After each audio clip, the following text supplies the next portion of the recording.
Hello everyone and welcome to this video. Now I realise I haven't done an album review in quite a long time, so guys, that's what I'm going to do in this video. I'm going to be going over Paul Simon's album, Still Crazy After All These Years. So in this video I will show you the vinyl and go over all the songs individually. So guys, this was Paul Simon's fourth solo album, recorded during 1975 and released in October that year. It did quite well commercially. It reached number 6 in the UK and was number 1 in America.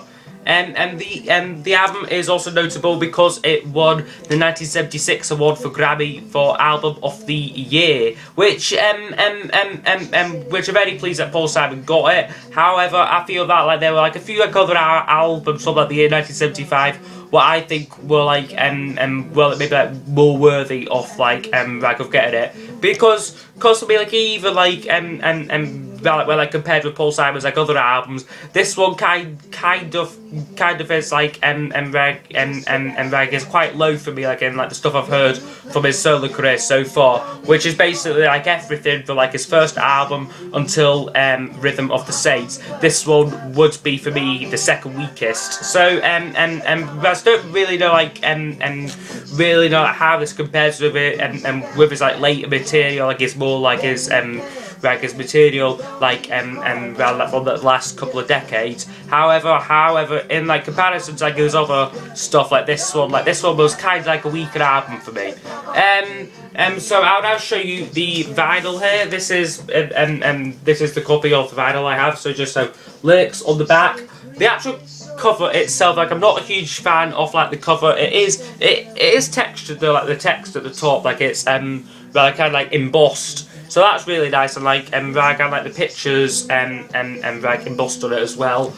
There's the spine there, and interesting one with my copy of it here is it comes with this insert here, which is pretty cool. It's basically an advertisement for all of the Simon and Garfunkel albums, and the Paul Simon solo albums, and a couple of Art Garfunkel solo albums as well.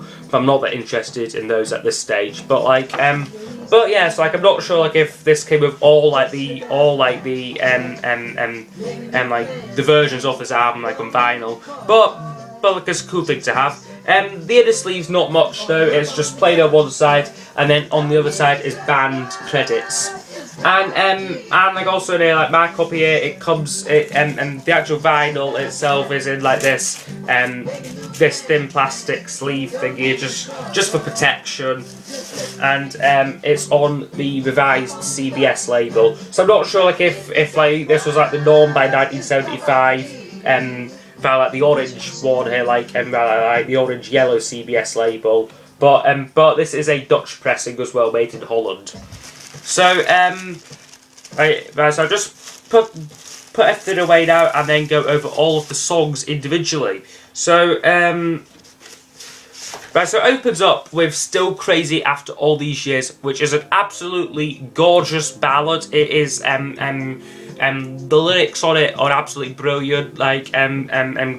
Because before this album was issued, Simon had recently been divorced from his first wife. There's a lot of the lyrics on this album here. That is one of the themes, a kind of broken relationship. And this song is it perfectly captures that, I feel. It was a single. It managed to reach number 40 in America, which I think it should have done better than that, but it is now one of his more well-known songs. This one here, despite barely despite barely entering the top 40 in America. Track 2 is My Little Town, which is a reunion song with Art Garfunkel. This was the first time they'd worked together since the breakup, and it is a really great song. I really like this one here. Especially love the chorus, nothing but the dead and dying back in my little town, that bit where all the instrumentation comes a bit more heavy. I really like that bit. But this was also a single. This reached number 9 in America, number 8 in Spain. But as far as I'm aware, it didn't chart in the UK, or it might have not been released as a single here. But yeah, My Little Town, fantastic song. We get track 3 is I Do It For Your Love, which is kind of like an average one for me, like from this album. But like it's an okay well, like it's like an okay song, but it's not like a notable one like from Simon's career. Like it's well, it's kind of just like average for me. We then have the big single from the album, definitely like the most well-known song from this album is 50 Ways to Leave Your Lover, and like I just love it. Opens up with like that awesome drum beat riff composed by Steve Gadd, who's a fantastic drummer. He's worked with Paul McCartney and like as well as like many like other artists as well, and like his drumming like really makes that song. But then like you've got the fantastic chorus, lyrics again like very witty, very clever, and well, like overall just like a brilliant song. Definitely my favourite from the album. This song is actually like I still think like his biggest solo hit in like America. It like it reached '1 and stayed there for 3 weeks, but it only got to number 23 in like the UK. But it's still like a very popular song. So that's like 50 Ways to Leave Your Lover, fantastic. And then like from there on, like the album kind of goes downhill a little bit. Like the rest is the rest is somewhat filler, really. The closer on side 1 is a song called Night Game, which just is probably the weakest one on the album for me. Really does nothing for me, and quite boring. Doesn't really go anywhere like musically interesting or like lyrically interesting for that matter. So right, so side 1, right, mostly good, but like just like let down by the closer. So right, so on with side 2, opens up with God at Last, which is a song that I never used to like, but it has grown on me a lot, and like I really like this one, like much more upbeat. Well, like this one kind of reminds me like of the stuff on like the previous album to this. There Goes Rhyming Simon. And There Goes Rhyming Simon, like it's a bit more like upbeat to it, and like I think that's because he used the Jesse Dixon singers on this song God at Last, who like also feature prominently on There Goes Rhyming Simon. So like I can this is like one of the tracks that I really do like.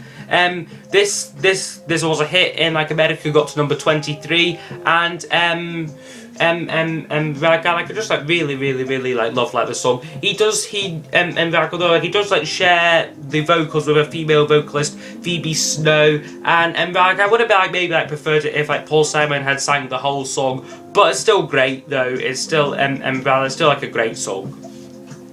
Next song, side 2, is Some Folks' Lives Roll Easy, and this is another kind of like average one for me. Like songs like this, like kind of filler songs, which like make me feel which make me feel that this album didn't like fully deserve like the Grammy award where it won, just because like there's a few too many tracks like this, but like on like brilliant, they're kind of just like average.